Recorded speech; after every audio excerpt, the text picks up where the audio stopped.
இதுவரை தமிழக அரசியல் வரலாற்றில் நடக்காத ஒரு விஷயம்.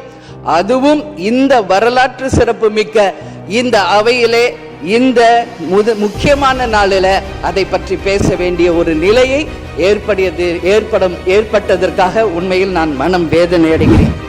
வரலாற்று சிறப்பு மிக்க இந்த அவையில இன்றைக்கு பெரும்பான்மையை நிரூபிக்க வேண்டிய தருணத்தில் முதல் முறையாக மனவேதனையோடு நான் பதிய வைக்கிறேன்.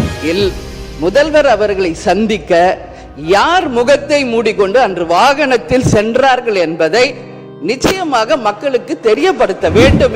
அதே போல அரசு குடும்பத்தில் இருந்து நான் வந்தவன் இல்லை என்று முதல்வர் சொல்லும் பொழுது, அப்படி உங்களுக்கு ராஜகுருவா இருந்தா உங்க பர்சனலா அவரை வச்சுக்கணும்.